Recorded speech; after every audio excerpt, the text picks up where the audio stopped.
우리가 요즘 사도행전 말씀으로 계속 하나님의 말씀을 나누고 있는데요. 사도행전 3장에서 나면서 안전뱅이가 되었던 사람을 고친 이 사건이 사도행전 3장, 4장, 그리고 오늘 우리가 읽는 이 5장까지 이어지는 모든 사건이요. 바로 이 나면서 안전뱅이 되었던 사람을 고친 사건과 다 관련이 있습니다. 이 하나님께서 성령으로 함께 하신 이 사도행전 교회의 시작이 되어지고 그 가운데 치유와 또 회복의 역사가 나타날 때 이 안진뱅이 되었던 사람, 이게 성경에 보니까 40세쯤 되었다라고 얘기를 합니다. 사도행전 4장에 40세 된 사람, 40년을 성전 미문에서 구걸하던 사람이 고침을 받았어요. 사람들은 그 사건을 주목하는데 베드로는 이 사건이 아닌 이 사건에 대한 해석을 중요하게 여기고 솔로몬 행각에서 이것이 어떤 의미인지를 설교를 하죠. 이 설교를 듣고 사도행전 4장 4절에 보니까 그날에 5,000명이나 이 설교를 들은 사람들의 남자가 5,000명이나 예수님을 믿게 되는 사건이 일어납니다. 이 한 치유 사건을 통하여 5,000명이 예루살렘에 모였던 사람이 예수님을 믿고 이렇게 사건들이 이러면서 교회가 확장되어지니까 이 제사장들 그리고 사두개의 사람들이 제자들을 핍박하게 되고 그들을 법정에 세우죠. 그들이 법정에서도 담대하게 예수님을 증거하게 됩니다. 그렇게 이런 그 어려움과 핍박이 있음에도 불구하고 성령님께서 이 예루살렘 교회, 사도행전 교회, 초대교회 함께 하시니까 하나님의 놀라운 은혜의 역사가 나타나고 교회가 성장하고 부흥하게 되는 모습을 봅니다. 그렇게 교회가 아름다운 모습으로 우리 하나님이 기뻐하시는 이 땅에 하나님께서 꿈꾸셨던 그 하나님의 나라, 주님이 다스리시고 하나님의 영광을 세상에 보여주는 그런 믿음의 공동체, 영적 공동체가 이제 시작이 되고 있었어요. 그렇게 왕성하게 일어나고 있는 그 시점에 이 사건의 연장으로 어느 날 이 아나니아와 삽비라라는 사람이 죽게 됩니다. 우리가 오늘 읽은 사도행전 5장에 나오는 이야기죠. 이 사건으로 말미암아 교회 안팎에 큰 충격이 있고 그리고 많은 사람들이 두려워하게 되죠. 그 사건은 이 아나니아와 삽비라가 땅을 팔아서 그 물질을 헌금을 하나님께 드렸는데 무엇인가 잘못되었는지 이 헌금을 드렸던 아나니아와 삽비라를 하나님께서 그 혼을 거둬가시는 그 목숨을 취하여 가는 사건이 발생하게 됩니다. 사람들은 이 일을 보면서 우리는 하나님께서는 왜 아나니아와 삽비라를 데려왔을까? 거짓말이죠. 거짓말 때문에 아나니아와 삽비라를 목숨을 취하셨나? 여러분, 교회에서 거짓말했다고 하나님께서 그 목숨을 취하시면 만약에 오늘 그렇다면 우리 안에 남아있을 분이 얼마나 될까요? 저는 여기 남아있을 수 있을까요? 하나님이 단순히 거짓말의 문제 때문에 이렇게 성령께서 엄하게 이 사도행전 교회에 이 하나님의 임재를 살아계심을 나타냈을까? 우리가 질문을 좀 한번 바꿔봤으면 좋겠어요. 하나님께서는 왜 아나니아와 삽비라의 목숨을 취하셨을까? 그들의 생명을 왜 가져가셨을까? 라고 묻지 말고 아나니아와 삽비라는 왜 예물을 드리면서 거짓말을 했을까? 라고 한번 물어보면 좋을 것 같아요. 왜 하나님께 드리는 예물을 드리면서 왜 거짓말을 해야 했을까? 그것을 짐작할 수 있는 말씀이요. 이 사도행전 4장에 나와 있습니다. 사도행전 4장의 분위기가 어떤 분위기냐면 성령 충만한 분위기예요. 4장 32절부터 35절에 이 당시 사도행전 교회의 영적 분위기를 알 수 있는 내용이 나옵니다. 같이 한번 읽어볼게요. 믿는 무리가 한 마음과 한 뜻이 되어 모든 물건을 서로 통용하고 제 재물을 제 것이라는 이가 하나도 없더라. 사도들이 큰 권능으로 주 예수의 부활을 증거하니 무리가 큰 은혜를 얻어 그 중에 핍절한 사람이 없으니 이는 밭과 집 있는 자가 팔아 그것의 한 값을 가져다가 사도들의 발 앞에 두매 저희가 각 사람의 필요를 따라 나눠주미로다. 성도님들이요 크게 하나님의 은혜가 크게 임하는 거예요. 성령이 충만하니까 그들이 자기 소유를 팔아서 더 부족한 사람들의 필요를 채워주니까 궁핍한 사람이 없도록 성령님이 함께 하시는 정말 아름다운 믿음의 공동체로 세워져 가고 있어요.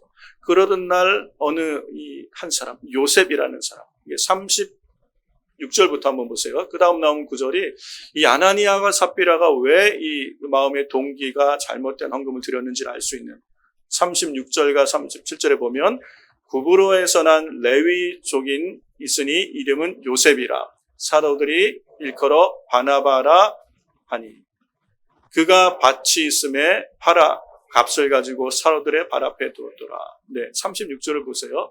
이 요셉이라는 사람이 있었어요. 이 예루살렘 교회, 초대교회 요셉이라는 사람이 있는데 이 사람이 아주 신실했던 사람인 것 같아요. 그래서 그가 자기의 밭을 팔았어요. 그 은혜를 받고 은혜가 풍성하고 성령께서 이 사람과 함께 하시니까 그 마음에 감동이 있어서 자기의 밭을 팔았어. 그리고 그것으로 많은 사람을 섬기는 일에 쓰게 됩니다.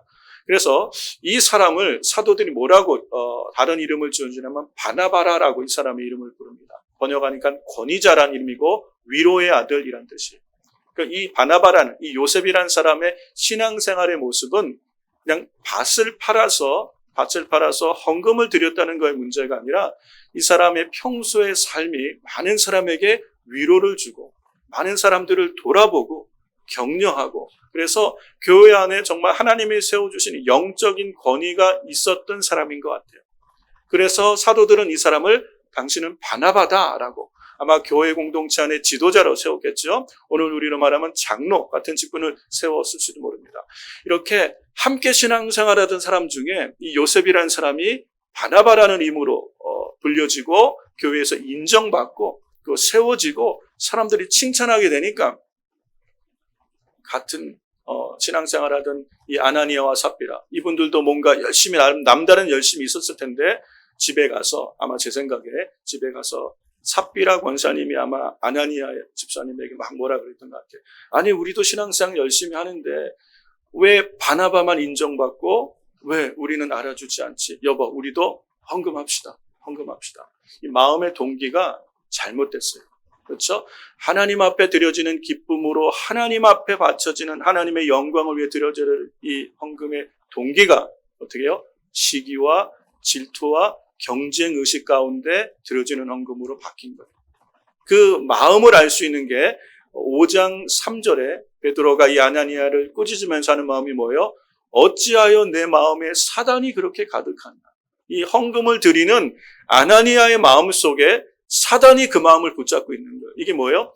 성령의 생각을 따라 성령의 소욕을 따라 드리는 기쁨으로 드려지는 하나님을 기쁘시게 하려고 하는 이 헌금이 아니라 그 마음의 시기와 또 경쟁의식과 또 으뜸되고자 나를 좀 알아주면 나를 드러내기 원하는 나를 증명하기 원하는 으뜸되고자 하는 마음 이 뿌리가 교만이죠.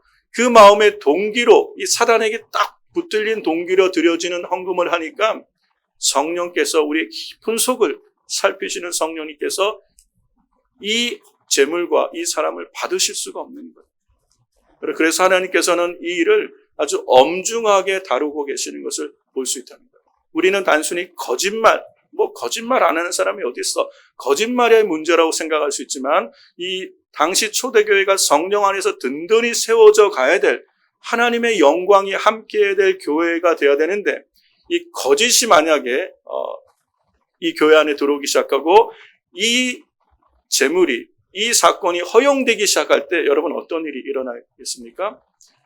교회는 깨어지는 공동체가 될 수밖에 없는 걸 볼 수 있어요. 이 거짓은 영적 공동체를 무너뜨리는 사단의 강력한 무기가 되는 것을 우리는 성경 곳곳에서 너무도 많이 볼 수 있어요. 하나님이 세우셨던 그 첫 공동체, 가정, 이게 에덴 동산이죠. 이 에덴 동산이 어떻게 깨어지십니까? 거짓으로 말미암아 깨어지게 됩니다. 창세기 3장에 하나님이 처음 세우신 가정도 그 공동체도 거짓이 들어오고 그러면서 으뜸되고자 하다 보니까 하나님과의 관계가 깨어지고요. 부부 사이의 관계가 깨어지고 자연과의 관계가 깨어져서 에덴 동산이라는 곳이 파괴되게 되는 것을 보게 됩니다. 이 거짓의 파괴력이 얼마나 큰지 몰라요. 그렇게 만약에 이 아나니아와 삽비라가 그 마음으로 드리는 헌금이 교회에 허용이 됐다면 그 다음에 어떤 일이 일어났을 것 같아요? 제가 한번 상상을 해봤습니다. 아나니아와 삽비라는 시기하는 마음과 경쟁의식과 또 질투, 또 으뜸되고 자기를 알아주기 원하는 마음으로 헌금을 드려서 그 헌금을 이제 드렸어요. 그러니까 사람들은 보이는 모습만 보잖아요. 야, 우리 아나니아 집사님, 이번에 정말 구제 헌금도 많이 하시고 성도들 위해 애를 많이 쓰셨대. 인정받고 칭찬받고 막 그러다가 사람이 또 직분도 주어지고 세워지겠죠? 그런데 그 마음의 중심은 뭐예요? 시기와 질투와 탐심과 으뜸되고자 하는 교만한 마음이 가득하다 보면 어떻게 돼요? 판단하게 돼요. 그리고 나는 이만큼 했는데 왜 이 사람은 안 하지? 사람을 판단하기 시작하고 교회의 영적 분위기가 시기하며 질투하며 판단하는 분위기가 급속도로 퍼질 수가 있는 거예요. 그렇게 되면 뭐가 문제가 됩니까? 성령께서 일하시지 않는, 성령님이 함께하지 못하는 교회가 되는 것이에요. 여러분, 우리 안에 이 거짓이 들어오기 시작하고 잘못된 동기로 우리가 하나님의 일을 감당하다 보면요, 성령이 하신 일을 가로막게 되는 거죠. 여러분, 사도행전 교회 영적 공동체는 성령님이 함께 하시고 세워 가셔야 될 줄로 믿습니다. 우리의 인생 성전도 힘으로 되는 것이 아니고 능으로 되는 것이 아니고 오직 하나님의 성령으로 세워져야 되는 줄로 믿습니다. 교회는 성령의 공동체예요. 성령님께서 우리 안에 일하시고 우리 가운데 역사하실 때 우리 안에 은혜가 있고 기쁨이 있고 평강이 넘치며 하나님이 임재하시는 역사들이 나타나게 되는 줄로 믿습니다. 그런데 그러한 하나님이 하시는 역사들을 가로막는 게 죄예요. 그 죄의 뿌리가 거짓에서부터 시작되는 것을 알 수 있어요. 사단 마귀를 지칭하는 사단 마귀의 속성을 가장 대표적으로 나타내는 게 거짓인 걸 알 수 있습니다. 우리 주님이 이 사단 마귀를 향하여 거짓의 아비라고 이렇게 부르는 걸 볼 수 있으면 이 사단이 사용하는 가장 강력한 무기가 거짓이에요. 성경 곳곳에 거짓으로 말미암아 가정이 깨어지고 공동체가 깨어지고 하나님의 나라가 깨어지는 일들을 우리는 얼마든지 볼 수 있다는 것이죠. 그래서 이 아나니아와 삽비라의 이 거짓된 잘못된 동기로 드려지는 이 헌금이 허락되었으면 이 안에 성령이 하신 일을 제한하고 하나님의 역사가 사라지는 공동체가 될 수밖에 없을 거예요. 그리고 그로 말미암아 계속되어진 사건들은 판단하며 정죄하며 분리하며 다퉈지는, 그래서 공동체가 지금 사도행전 공동체는 4장까지 얼마나 아름답습니까? 성령 안에서 한 마음이 되어서 한 뜻이 되어서 함께 나누니까 공동체 안에 부족한 사람이 없을 정도로 그렇게 풍성한 은혜가 있는데 이 안에 시기가 들어가고 판단이 들어가고 정죄가 들어가고 갈등이 생기고 다툼이 생기면 교회가 깨어지기 시작하게 됩니다. 영적 공동체가 쉽게 무너질 수 있는 일이 바로 이 사건이었기 때문에 성령님께서는 사도행전 교회, 예루살렘 교회가 시작되면서 이 사건을 아주 엄중하게 다루고 계신 걸 알 수 있습니다. 그 마음의 중심, 동기를 살피신 하나님께서 이 예물을 받지 않으십니다. 그리고 그들이 혼을 취하여 가신 것을 볼 수 있습니다. 사랑하는 성도 여러분, 하나님의 교회, 그리고 영적 공동체, 이거는 가정도 마찬가지고요, 교회도 마찬가지고, 우리가 일하는 일터도 마찬가지입니다. 성령께서 함께 하시면 은혜가 있고 기쁨이 있고 풍성한 열매가 있어요. 그런데 사단이 역사하기 시작하면 그 안에 갈등과 다툼과 분리와 분열로 깨어지게 되는 것을 볼 수 있어요. 이 마음의 생각이 얼마나 중요한지 몰라요. 우리의 마음의 생각이, 성령의 생각은 평강이에요. 그렇죠? 그러나 육신의 생각은 사망이라고 얘기해요. 지금 이 아나니아와 삽비라가 갖고 있는 마음의 생각이 뭐예요? 그 마음에 사단이 가득하니까, 시기와 질투가 가득하니까 마음의 육신의 생각으로 결국 사망, 이런 일들을 할 수밖에 없고, 영의 생각, 성령님의 생각을 쫓아가며 하나님을 기쁘시게 하는 것이 무엇인가를 생각하고 추가하다 보면 생명과 평안이 넘치는, 이게 사도행전 4장에 나타나는 사도행전 교회의 모습인 걸 볼 수 있다는 거예요. 그러므로 우리가 이 아나니아 삽비라의 모습을 통해서 우리 삶에 이 거짓이란 문제가 얼만큼 심각한 문제인지, 이 거짓이란 문제는 우리 안에 이 죄의 씨를 뿌리는 거예요. 씨를 뿌려놓으면 시간이 지나면 그 씨앗이 자라서 많은 열매들이 나타나는 것은 죄의 열매들이 이 거짓이라는 것으로 말미암아 얼마든지 우리 안에 역사할 수 있는 통로가 되는 것입니다. 우리 안에 거짓이 있으면 사단이 합법적으로 우리 안에 역사할 수 있는 통로를 열어주는 거예요. 원수 사단 마귀에게 우리의 마음의 문을 활짝 열어주는 것. 들어오라고. 교회의 문빗장을 활짝 열어주는 거예요. 마귀가 마음껏 그냥 뛰어놀 수 있도록 열어주는 게 거짓의 문제라는 것이에요. 그래서 하나님께서는 성경의 거짓에 관하여 아주 엄하게 다루고 있는 걸 볼 수 있죠. 그런데 사랑하는 성도 여러분, 이 거짓이란 문제가 얼만큼 오늘 이 시대를 사랑하는 우리 성도들에게 얼만큼 마음에 이 도전이 됩니까? 사도행전 5장을 시작하면서 그 성령 충만했던 교회 안에 이 아나니아와 삽비라의 사건이 얼만큼 우리에게 오늘도 두려움을 줄 수 있습니까? 여러분, 우리가 마주하고 있는 이 세상은 거짓이 가득한 세상이에요. 얼마나 거짓이 가득하냐면 죄가 분명한데도 우기면 어쩔 수 없어요. 이 페이크 뉴스가 얼마나 많은지 몰라요.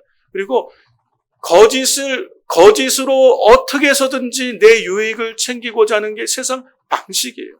방식. 그냥 순진하게 그냥 정도로 가면 어리석은 사람처럼 보여지는 그게 오늘 우리가 살아가는 세상입니다. 여러분, 한 주간 살아가면서 얼마나 많은 거짓과 싸우고 있습니까? 그 세상 속에서 진실하게 살려고 하는 것이 얼마나 힘든지 몰라요. 그런 세상 속에서 우리는 이 세상에 익숙해지다 보니까 이 작은 거짓말들은 그냥 아무렇지도 않게 그냥 넘어가는 경우가 있어요. 그냥 이 정도는 양호하지. 이 정도면 양반이지. 귀엽지라고 말하는. 우리는 습관적으로 그래서 거짓말하게 되고 거짓을 심각하게 생각하지 않는 경향이 있을 수 있다는 거예요. 그런데 중요한 것은요, 하나님께서는 이 작은 거짓도 굉장히 심각하게 다루신다는 거예요. 우리 안에 거짓이 쌓이기 시작하고 거짓말이 내 삶의 습관이 되어지기 시작하면요, 하나님께서 우리 안에 함께하지 못하십니다. 여러분, 우리 인생이 하나님의 은혜가 없이 나의 힘으로 능으로 내 인생 성전을 세운다고 생각해 보십시오. 이건 불가능한 일이에요. 하나님의 은총이 함께하는 인생이 돼야 돼요. 하나님의 긍휼과 자비와 도우심이 함께하신 인생이 돼야 돼요. 하나님이 우리 인생을 도와주셔야 돼요. 하나님의 성령이 함께하셔야 되는데 우리 안에 거짓을 우리가 담고 있으면 시기, 질투, 많은 그로 말미암아 죄들이 우리 안에 우리의 마음을 사롭게 되면 성령의 일하심을 제한하는 거지. 우리의 힘으로 육신의 생각으로 세상을 싸워나가게 되는 삶의 방식을 살아갈 수밖에 없다는 거예요. 그래서 오늘 우리가 살아가는 이 세상, 신앙생활을 하면서도 기도를 하지만 기도가 응답이 안 되고, 신앙생활에 열심을 내지만 성령의 일하심을 경험하지 못하고 내 힘으로 하는 거예요. 내 힘으로 열심히 힘들게 신앙생활을 하고 있고, 교회 오면 좋은데 안 오면 더 좋고, 그런 신앙생활. 왜 우리 안에 기쁨과 감격이 사도행전 4장의 그 은혜가 넘치는 이 신앙생활을 경험하지 못하고 그렇게 힘들게 우리 하루하루 신앙생활을 하고 있습니까? 성령의 도우심을 경험하지 못하기 때문에 그렇다는 것이. 그래서 오늘 우리가 이 아나니아 삽비라의 사건을 사도행전 5장을 통해서 우리가 함께 나누면서 우리 안에 믿음의 결단이 있으셔요. 내가 죄는 할 수 있는 대로 모양이라도 정말 버려야겠다. 내 안에 거짓은 정말 할 수 있는 대로 거짓은 담지 말아야 되겠다. 그냥 농담 삼아 하는 거짓말도 있죠. 습관처럼 하는 이 정도는 그냥 귀엽지 하는 그런 정도의 거짓말도 담지 않고자 하는 하나님을 향한 이 진실함과 이 갈급함이 있을 때 성령님 우리와 함께 하시고 우리 안에 하나님의 영광을 나타내 주실 줄로 믿습니다. 그래서 우리 안에 이 믿음의 결단이 있을 때 관계들이 회복되게 하시고 하나님의 도우심으로 은혜의 역사를 경험하게 하시는 줄로 믿습니다. 그래서 이 존 칼빈이라는 신학자는요, 이 아나니아 삽비라의 죄를 하나님을 업신여긴 죄라고 얘기합니다. 여러분, 우리 안에 성령님이 계시는데 그걸 무시하고, 사람은 속일 수 있지만 우리의 깊은 곳을 감찰하시는, 살피시는 성령님은 속일 수 없는데 마치 속일 수 있는 것처럼 하나님을 업신여긴 죄이기 때문에 이 죄를 우리 주님이 심각하게 다루고 있는 모습을 볼 수 있습니다. 그렇다면 오늘 우리가 우리의 깊은 속을 살피시는 성령님 앞에서 우리가 힘써야 되는, 그래서 사도행전 4장 이 32절부터 나와 있는 이 아름다운 이 신약교회의 모습, 초대교회의 모습, 성령의 공동체의 모습을 어떻게 하면 우리가 회복할 수 있을까? 우리 안에 이 교만한 마음, 일뜸되고자 하는 마음, 이 비교의식, 시기하고 질투하는 마음을 버리고 겸손하신 예수님의 마음을 늘 우리 안에 묵상할 수 있어야 될 줄로 믿습니다. 여러분, 사람을 보면 경쟁하고 싶어져요. 나를 증명하고 싶어져요. 그러니까 신앙생활하면서 사람을 보는 것이 아니라 예수님을 묵상하셔야 돼요. 근데 우리는 신앙생활하면서 잘 예수님이 잘 안 보이고 눈에 보이는 사람이 보이잖아요. 그렇죠? 사람이 보여. 나도 저만큼 할 수 있는데 왜 교회에서는 이 사람만 인정하고 왜 나는 인정해 주지 않지? 왜 목사님은 저 사람을 더 사랑하는 것처럼 보이지? 자꾸 사람을 주목하다 보면 경쟁하게 되고 그 시기하게 되고 다투게 되고 다투게 되는 거예요. 우리 안에 예수님이 보이기를 주의 이름으로 축원합니다. 예수님을 우리는 의지적으로 의식적으로 묵상하실 수 있어요. 히브리서 12장 2절에 말씀하십니다. 믿음의 주요 온전케 하시는 예수를 바라보자. 교회와 성도님은 예수님을 늘 바라볼 수 있어요. 이 예수님을 바라볼 때 사람이 보이지 않고 주님을 우리가 닮아가는 삶을 살아가게 될 수 있는 줄로 믿습니다. 그럴 때 신앙생활이 성령님이 함께 하시는 주님의 마음으로 신앙생활을 할 수 있게 되는 거예요. 빌립보서 2장에 보면 사도 바울이 빌립보 성도님들에게 이렇게 권면을 합니다. 너희가 신앙생활할 때 이러한 마음, 예수님의 마음을 갖고 해라. 이게 빌립보서 2장에 나오는 말씀이죠. 우리 같이 한번 볼게요. 빌립보서 2장 1절부터 5절까지 말씀을 우리 같이 한번 세번역 성경으로 좀 봤으면 좋겠습니다. 함께 보겠습니다. 그러므로 그리스도 안에서 여러분에게 무슨 격려나 사랑의 무슨 위로나 성령의 무슨 교제나 무슨 동정심과 자비가 있거든. 네, 이 1절 말씀이 어떤 말씀이에요? 신앙생활하는 우리 모든 삶의 모습을 얘기하는 거예요. 신앙생활할 때에 2절 말씀 보세요. 여러분은 같은 생각을 품고 같은 사랑을 가지고 뜻을 합하여 한 마음이 되어서 내 기쁨이 넘치게 해주십시오. 네. 하나 될 때 성령님은 하나 되게 하시는 분이잖아요. 성령이 하나 되게 하시면 힘써 지키라 말씀하신 것처럼 하나 되면 성령으로 연합되어 하나 되면 기쁨이 넘치는 거예요. 여러분의 마음의 기쁨이 넘치는 거고 신앙생활의 기쁨이 넘치는 거예요. 오늘 우리 안에 이런 기쁨이 가득하기를 주의 이름으로 축원합니다. 3절 말씀 보십시오. 무슨 일을 하든지 경쟁심이나 허용으로 하지 말고 지금 이 아나니아와 삽비라가 이 경쟁심과 허용으로 지금 이 마음으로 교회를 섬기고자 했던 마음이에요. 그런데 우리는 이 경쟁심이나 허용으로 하지 말고 다 같이요. 겸손한 마음으로 하고 자기보다 서로 남을 낮게 여기고 다른 사람을 더 귀하게 여기고 4절 말씀 보겠습니다. 또한 여러분은 자기의 일만 돌아보지 말고 서로 다른 사람의 일을 돌보아 주십시오. 5절입니다. 여러분 안에 이 마음을 품으십시오. 그것은 곧 그리스도 예수의 마음이기도 합니다. 네, 이 마음이 겸손하며 다른 사람을 돌아보며 자신을 낮추며 자신을 희생할 수 있는 이 마음을 품으라는 건데 이 마음이 예수님의 마음이랍니다. 여러분 교회는 그리스도의 몸이고 우리 성도들은 그리스도의 지체인 줄로 믿습니다. 교회가 오늘도 사도행전 교회와 같이 성령의 충만한 은혜로 성령님이 함께 하셔서 세상에 비추는 빛이 되고 소금이 되고 선한 영향력을 미치는 교회가 되기 위해서는 예수님의 마음을 가진 사람들이 있어야 될 줄로 믿습니다. 사건이 중요한 게 아니에요. 드리는 예물이 중요한 게 아니라 사람이 중요하다는 거예요. 우리의 마음, 어떤 마음을 가진 사람들이 있느냐가 그 교회의 특성을 규명해 주는 거예요. 그 교회는 어떤 교회냐? 그건 어떤 사람들이 있냐는 거예요. 어떤 사람들이 있는 교회가 돼야 돼요? 예수님의 마음을 가진 성도들이 있는 교회가 하나님이 기뻐하시는 성령께서 일하시는 교회가 될 줄로 믿습니다. 여러분 그럴 때 성령님께서 이 교회 안에 놀라우신 은혜로 역사하게 될 줄로 믿습니다. 이렇게 이 빌립보서 2장의 이후에 이 예수님의 마음이 6절부터 쭉 나오죠. 하나님과 동등됨을 하나님의 본체신 분이 하나님과 동등됨을 취하지 않고 사람의 모양으로 자기를 낮추시고 죽기까지 십자가에 복종하신 거예요. 이렇게 겸손과 희생과 사랑으로 자신을 낮추신 예수님으로 말미암아 수많은 사람들이 구원과 생명을 얻게 되는 줄로 믿습니다.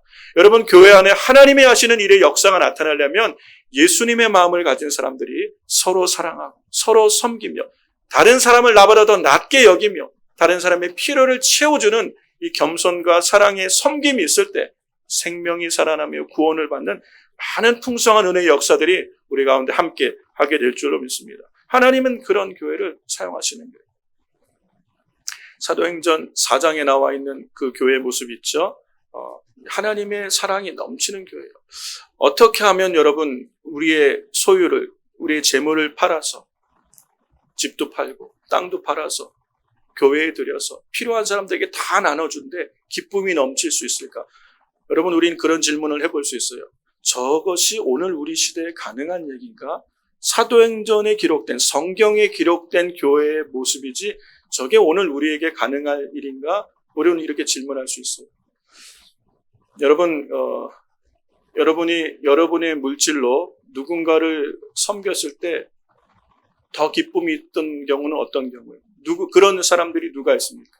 가족들, 그죠? 나의 자녀들. 여러분, 자녀들에게 해주는 거는, 더 해주고 싶죠. 더 해줘도 아깝지가 않고 기쁨이 있죠. 그렇죠? 왜 그래요? 사랑하기 때문에. 사랑하기 때문에. 사랑이 있으면 내 것으로 나누어 주어도 기쁨이 넘치고 더 풍성한 마음을 주시는 거예요. 이게 사랑이에요. 영적 공동체는 사도행전 교회에는 이 사랑이 가득했어요. 여러분, 하나님의 나라는, 교회는 이 사랑이 가득해야 될 줄로 믿습니다. 그 성령님이 함께 하시는 교회예요. 그럴 때 성령께서 말할 수 없는 은혜로 성도들 안에 교환에 운행하시며 치유와 회복과 하나님의 기적의 역사들을 나타내시는 거예요. 하나님의 임재, 실존을 하나님의 보이시는 역사들을 나타내시는 거예요. 그런데 우리 안에 하나님 사랑, 이웃 사랑은 사라져버리고 자기만 사랑하는 사랑이 가득할 때 시기와 질투, 사단이 우리 안에 마음껏 역사하도록 문을 열어놓는다면 교회가 어떻게 되겠습니까?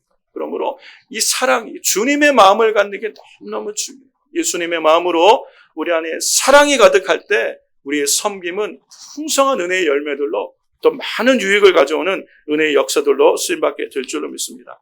사도행전 4장 32절에서 35절 말씀 보고 말씀을 마무리할 텐데요. 사랑이 넘쳤던 교회의 모습, 이것이 오늘 우리에게 가능할까가 아니라 우리가 이것을 이뤄가는 교회가 될 수 있길 주의 이름으로 축복합니다. 믿는 무리가 한 마음과 한 뜻이 되어 모든 물건을 서로 통용하고 제 재물을 조금이라도 제 것이라고 하는 이가 하나도 없더라. 그들 중에는 생활이 어려운 사람이 아무도 없었다. 이것은 땅이나 집을 가진 사람들이 모두 팔아 그 돈을 사도들에게 가져와 각 사람의 필요를 따라 나누어 주었기 때문이다. 네, 여러분, 오늘 여러분이 땅 팔고 집 팔고 뭐 그럴 일은 없어요. 그렇죠? 그러나 우리는 우리에게 허락하신 하나님의 은혜대로 주의 몸된 교회를 섬기며 많은 사람의 유익을 구하는 삶을 살아갈 수 있는 줄로 믿습니다. 여러분, 2020년 팬데믹이 시작됐을 때 생필품을 구하기가 참 어려웠어요. 많은 사람들이 사재기를 해가지고 뭐 이렇게 쌀도 뭐 마켓에 가도 쌀도 구하기도 어렵고, 심지어 두루마리 화장실에 필요한 화장지도 정말 구하기가 어렵고 그런 힘든 시대가 있었잖아요. 불과 얼마 안 지난 얘기예요. 그때 우리 교회에서 사랑 나눔 테이블을 했었죠. 그래서 좀 이렇게 연세 있으시고 마켓 가기도 어려운 분들, 그 당시엔 마켓 가기도 참 어려웠어요. 그런 분들의 필요하신 분들을 가져가시라고 성도님들이 다 이렇게 라비에다가 싸놨어요. 쌀도 싸놓고 휴지도 싸놓고 필요한 것들, 생필품, 뭐 세니타이저 많이 이렇게 싸놨어요. 가져가시라고, 필요한 분들 가져가시라고 그러는데 가져가는 분이 없어요. 매주를 쌓이기만 하고 가져가는 분이 없어요. 그래서 전화를 드려서 권사님, 이거 좀 마켓도 요즘 못 보시니까 가져가시라고, 집사님 좀 이렇게 가져가시라고 그러면 뭐라 그러는지 아세요? 저보다 더 어려운 분들 가져가시게 하세요. 괜찮습니다. 버틸만 합니다. 안 가져가시는 거예요. 그래서 우리 어떻게 됐습니까? 테이블에 가지고 오는 사람은 있는데 가지고 가는 사람이 없어요. 그러니까 사랑 나눔 테이블이 계속 쌓였죠. 그래서 할 수 없이 억지로 권사님 가져가셔야 됩니다. 마켓도 못 보시고 힘드신데 드리고, 그리고 이웃에 정말 마켓 못 가는, 우리 교인이 아니지만 마켓 못 가시는 그런 어른들 계시면 전해드리라고 우리가 전해드리고 그렇게 해서 나눠드렸던 적이 있어요. 여러분, 우리 교회도 가능성이 있는 줄로 믿습니다. 여러분, 할 수 있어요. 우리 안에 정말 하나님의 사랑이 함께하길 주의 이름으로 축원합니다. 신앙생활은 하나님 사랑과 이웃 사랑이에요. 이게 말과 혀로만 사랑하는 사랑이 되어서는 안 되고 행함과 진실함이 있는 사랑이 되어질 때 사도행전 교회의 모습을 오늘 우리는 우리 시대에서 경험하게 되는 줄로 믿습니다. 우리 안에 이 진실한 사랑이 있으면 참 좋겠어요. 교회에 와서 이 사랑을 경험할 수 있다면 세상을 향한 빛이요 소금으로 살아가는 우리 성도들이 될 줄로 믿습니다. 여러분은 우리 안에 이 사랑이, 이 마음이 가득하기 위해서는 우리 안에 예수님으로 가득할 수 있기를 주의 이름으로 축원합니다. 우리 순전한 교회가 정말 우리 인생 성전을 세워가며 이 마지막 때를 살아가는 우리에게 우리가 추구하는 인생의 방향이 하나님께로 정해지고 주님께로 우리 뜻이 정해질 때 주님의 함께 하심으로 우리 마음에 가득한 이곳에 하나님의 영광이 가득한 교회와 성도로 세워져가는 그 은혜가 있게 될 줄로 믿습니다. 이 은혜가 우리 순전한 교회 성도들 가운데 함께 하시기를, 그래서 쓰임받는 교회가 되기를 주의 이름으로 축원합니다.